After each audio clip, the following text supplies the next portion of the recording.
Y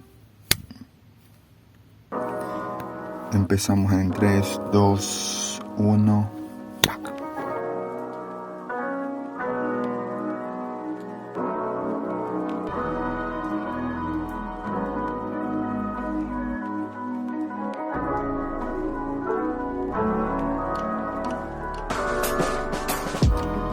La historia del cine ecuatoriano. Primeras proyecciones cinematográficas, 1870. El científico alemán Franz Theodor Wolf es contratado como profesor en la Escuela Politécnica Nacional de Quito. En varias de sus conferencias utilizaba como material didáctico una linterna mágica y 5.000 transparencias sobre la geografía y geología de diferentes ciudades de Europa, registrando este suceso como una de las primeras experiencias en el país relacionada a la proyección óptica. 31 años después, el 7 de agosto de 1901, es realizada la primera exhibición pública de la mano del mexicano Julio Quirós. La proyección consistía en 30 películas cortas filmadas con el invento de Thomas Edison, que era conocido como el kinetoscopio. El cinematógrafo ambulante.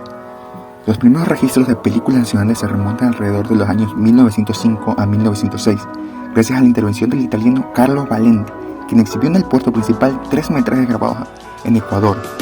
La primera en ser filmada y exhibida, llevando el agrado del público ecuatoriano, fue la procesión del Corpus Christi en Guayaquil.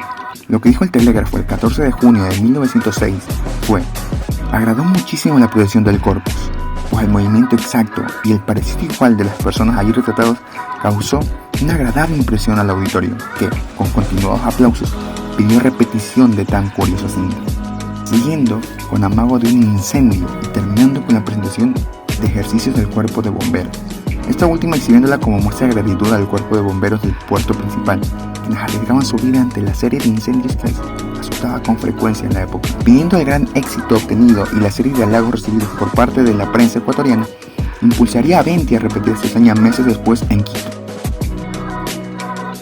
Por primera vez en Ecuador, el negocio cinematográfico había explotado. En 1909, el Teatro Nacional Sucre de Quito se estrenó el biógrafo americano del alemán Julio Wickhauser, quien luego establece varios teatros en Cuenca y en Guayaquil. En 1910, en Guayaquil, se constituye la primera empresa productora y distribuidora de cine, Ambos Mundos, impulsada por Francisco Parra y Eduardo Rivas. En 1914, Jorge Cordovez Chiriboga funda la Compañía de Cines de Quito, inaugura 4 salas en un solo año: Variedades, Popular, Puerta del Sol y Royal Edén. En 1921, Ambos Mundos es contratada por el Estado y les son encargados de hacer la serie informativa Gráficos del Ecuador, exhibidas en el Edén y en el Olmedo de Guayaquil. Eran propagandas que contaban con rótulos en inglés, ya que aspiraban a exhibirse internacionalmente. Esto marcaría el comienzo del uso del lenguaje cinematográfico con fines propagandísticos por parte de las instituciones gubernamentales en Ecuador. La pequeña edad de oro. Al inicio de esta época fue en donde el cine documental y el cine de ficción o argumentativo era muy popular. Algunos de los precursores de estos géneros fueron Augusto San Miguel, que inundó de historias sus largometrajes, como por ejemplo El Tesoro de Atahualpa, Se necesita una guagua, Un abismo y 2 almas. El sacerdote italiano de Carlos Crespi, un italiano residente en Cuenca y entusiasta de los documentales, creó el documental Los Invencibles Shuars del Alto Amazonas en 1927. De 1930 a 1940, inclusive del cine de Hollywood, se llevaron a cabo los primeros largometrajes de género melodramático, de la mano de directores como Francisco Diumenjo, con su obra Guayaquil de mis amores en 1930, o Alberto Santa Anna con La Divina Canción en 1931. A finales de 1949, Santa Anna se pone al mando del Ecuador Sonofilm y produce la primera película sonora del país, Se conocieron en Guayaquil, de 1949. Parte 2, de 1975 a 1982. Fue un tiempo de desarrollo, creación y cambio que aportaba al crecimiento de la industria cinematográfica del país, gracias al boom del petróleo de la década de los 70. El cine se orientaba más al contexto antropológico y sociológico de la época. Se fundaron importantes instituciones culturales. Una de estas fue el Consejo Nacional de Cinematografía del Ecuador, fundado por el sociólogo Jorge Luis Serrano. Esta institución dio la etiqueta de generación de los 80 a cineastas, en su mayoría no formados en escuelas de cine, que se hicieron en la práctica. Al género con mayor influencia en esta década fue el documental que resurgió junto al uso propagandístico del lenguaje cinematográfico por parte del gobierno.